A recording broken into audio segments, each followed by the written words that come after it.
Na mtazamaji, tunaendelea na mazungumzo hapa nikiwa na vijana ambao vijana ni viongozi wa kesho. Ndio kauli ambayo iko hapo, ili kuipata kesho lazima uangalie hii leo yao. Kwa hiyo tumekuwa na Faith Ken, Wanjiku Thiga, tukiongea naye Sophie Mugura ameweza kuzungumza kabla tuna mapumzikoni, Marco akaweza kuzungumza, na ndio hapa nikaja nikazungumza kwamba kwa safari hii ya kuleta mabadiliko kwa sababu moja ama nyingine kutakuwa na sauti kinzani. Na kwa sababu moja ama nyingine watu watatembea njia tofauti. Lakini cha msingi lengo liwe moja. Na hapo pasipokuwa na maelezo watu wakaelewa, vijana huenda wakalumbana, wakashutumiana na wakati mwingine pia wakaachana katika safari hiyo. Umejipanga vipi Marco? Nakubaliana nawe kwa haya mawazo haya, na nifikiri nilikuwa nataka kuizungumzia kabla hata uilete. Ni kwamba tutakapofika ule mwaka wa uchaguzi wa 2027, yale ambayo yanaendelea katika mjini hapa si mageni sana, na utapata kwamba labda Sophie na Wanjiku wanakubaliana kwamba Ruto anafaa kuenda nini haya yote, sivyo? Wanasema labda one time nini. Lakini pale ambapo watakosania ni kwamba huyu Wanjika atapotaka kusimama kama labda tuseme mwakilishwaji wa say Nyeri pale, haya vitu hayabadiliki tu kwa siku moja tunasema tutampeleka kama vijana. Lazima jalai na ile party ambayo iko dominant pale kama DCP. Na huyu utampata atasema Rigathi Gachagua ni aliyekuwa naibu wa rais ile wakati vijana walikuwa nauliwa. Sasa watakinzana kimawazo, lakini yule atamueleza ili niweze kuchaguliwa pale lazima nikue. Na ni kweli, hata ukimwangalia sasa yeye ndio mkuu wa kitengo cha vijana katika chama cha DCP kama sijakosea. Na nafikiri hapo vijana wataweza kukinzana, lakini lile ambacho nataka kusema kwamba, na nilikuwa nimeisema kwamba uchaguzi si hafla ya siku moja, na yule ambaye kwanza anashinda uchaguzi huwa ameshinda kabla ya kwenda kwenye uchaguzi mwenyewe, kwa sababu utaona jinsi ambavyo amejitayarisha. Hata ukimwangalia Rais William Ruto anajitayarisha kibambe sana. Wale ambao wanampinga kuna mahali watawekwa. Sasa hebu tukubaliane, William Ruto ashakubaliana upande wake, yeye ndio rais, yeye ndiye anasimama, watu wake ashajoni watu wake. Kuna kitu ambacho huwa anapenda kusema katika lugha ya Kimombo kwamba an organized minority will always defeat a disorganized majority. Hawa hujui watajisajili wakati gani, hawa hujui watasimamisha vijana watasimamia kupitia chama gani, kwa sababu mwezi sema for example kama mimi, sisi wote tungekuwa tunataka tukue pale MCA Thika Town, ni vipi tutakubaliana tuseme ati tumwache huyu aende, sisi tutajaribu wakati mwingine? Hivi vitu ndio maana kuna chama vya kisiasa. Lakini ukieleza vijana hivi mambo wanasema we are special, wanajaribu kutumanage, sijui sisi ndio tunaelewa, sisi ndio tuko na namba. So unajaribu kueleza hivi mambo havibadiliki kwa siku moja, lakini wanaona ni kana kwamba hao ndio wameingia katika ya mambo leo. Na pia kuna kitu ambacho ni muhimu kifanyike, kwa sababu hili jambo ambalo mnalizungumza mnaweza kukuta kwamba ni jambo la mzaa, lakini ni jambo la maana sana, kwamba kunahitajika hoja za wale watu ambao wameweza kusimama, vijana ambao wameweza kusimama na serikali, na hoja za wale vijana ambao hawasimami na serikali, alafu kupatikana mjadala komavu tu ambao tunaweza kuupanga, hata kama ni watu 10, watu 20, tukawa na kikao kizuri tu cha kuzungumza kwamba wale ambao wanasimama na serikali waseme tunasimama na serikali kwa sababu itakuwa hoja ni kama 5. SHA, affordable housing, tutafute hoja kama 5. Katafute kosi chako ili tuje tupate nafasi ya elimu. Kwa sababu inafikiri hiyo ndio kitu cha maana, tupate nafasi ya elimu ndio wewe watu wajue kwa nini unasimama upande wako, na pia watu wajue kwa nini Sophie anakashifu ule upande ambao nafikiri tukianza kwenda njia kama hiyo tutaanza kubadilisha. Na pia tutakuwa tunaelimisha sana Wakenya. Maana sasa hivi kuna mtu anamchukia Sophie kwa sababu anasema one term.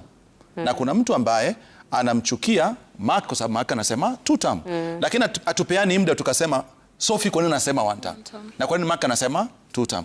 Tukipata hii nafasi ya kuweza kuelimishana, utampa nafasi awe mwananchi amejua mazuri ya two term, amejua sababu za one term, alafu yeye mwenyewe ata make an informed decision siku ambayo itafika. I think hapo itakuwa bado kama vijana mnakubaliana kwa kutokubaliana, because bado mnahitajiana, lakini kwa hili nafikiri itabidi vikao vifanyike. Manake bila hivyo tumeona tu mfano hapa kwamba tuzungumza sauti mbili tofauti, but tunahitaji kuelimishana zaidi. Ningependa kuongeza kitu hapo Rashid. Naja kwako. Ni Faith tuje kwa Wanjiku. Unaona kitu yenye vijana pia tunafaa tuige kwa hiyo generation nyingine. Tunaona wanapigana sana kwa social media, wanapigana sana kwa bunge, lakini hao watu bado ni marafiki. tunafaa pia sisi tutofautishe. Sisi ni vijana, tuko na ideologies different. Sophia kona yake, Wanjiku kona yake, niko na yangu, Maka kona yake, lakini in the long run sisi wote ni vijana na bado tuko vijana sahi, meaning bado tuko na muda mrefu na bado tutakuwa hapa. So tunafaa tuelewe hapo, tusiweke uadui na tuweke maisha yetu yote iwe ni siasa tu. Tuseme kama Kasmuel tunamuita betrayal, sasa hatufai kumuona kwenye tuko sisi vijana tumkimbize, tumuoccupy. Haifai kuwa hivyo. Tunafaa tujue kwamba hii ni siasa na tuko na demokrasia, na ile demokrasia yenye constitution sisi yenye pia tunaongelea sana imetupatia provision ya freedom of expression. Sasa yeye akijiexpress, hiyo ni maoni yake na ako sawa hivyo, so tunafaa tuheshimu hiyo yake pia. Yeah. Bila shaka wazo zuri ambao anasema Faith, anasema kwamba tuweza kutofautiana kitu kionana, isiwe ni uadui ule binafsi, kwamba tupate nafasi tunatofautiana, lakini tukionana tunasalimiana, tuzidi kuchallengeana kwa sera zetu, lakini isiwe ni kwamba tukiona pia tunapigana, tunasema itasaidia, manake we still need each other na safari ni ndefu. Wanjiku. Rashid, mimi ningesema kwamba kama vijana tunazungumza, tuko na coalition ya tunaita muungano wa vijana wa opposition, na tulikuwa na kikao jana na juzi na tunazungumzia sera za vijana. Najumuisha kina nani muungano? Youth leaders wa different political parties. Not youth in the entire country.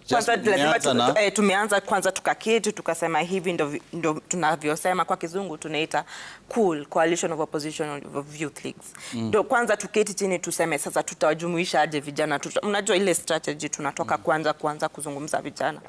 Na tuko tayari na tunafanya hiyo political organizing ndio tusukume pia.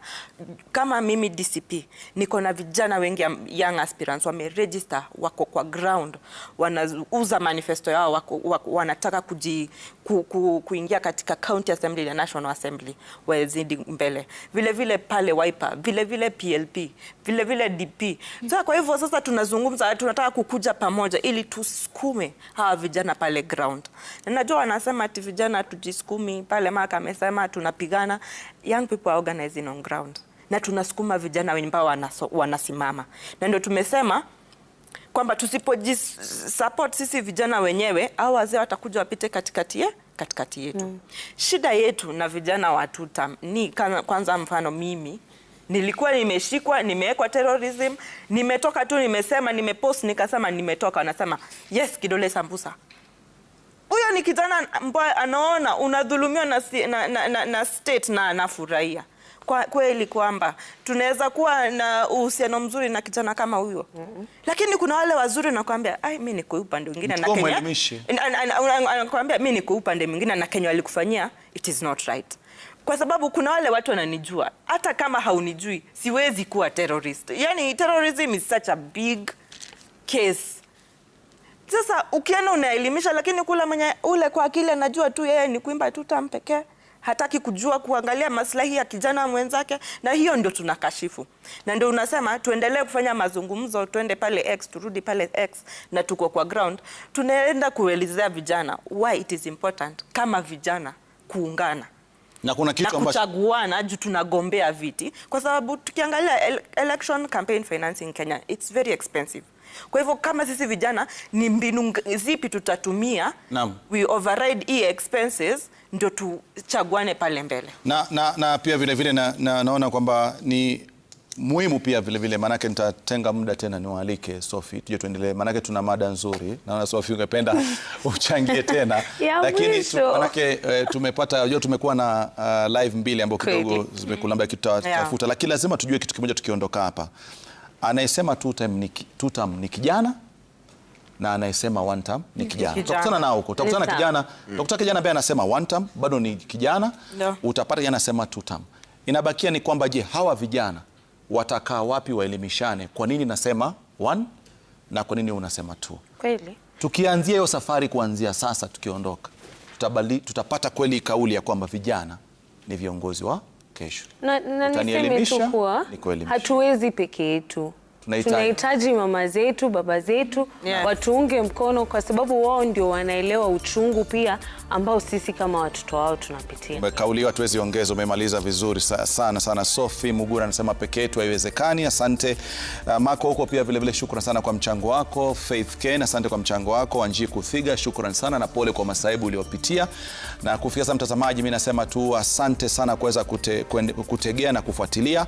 Uno mjadala ndio umeanza, na kama tumekubaliana tutahitaji makundi tu ya watu tofauti tuweze kuja kuwa na mjadala wa hoja. Kwa nini vijana wanaosema tutam wanashikilia tutam, na kwa nini vijana wanaosema one term wanashikilia one term? Rashid Abdalla ni Kemal Pewa.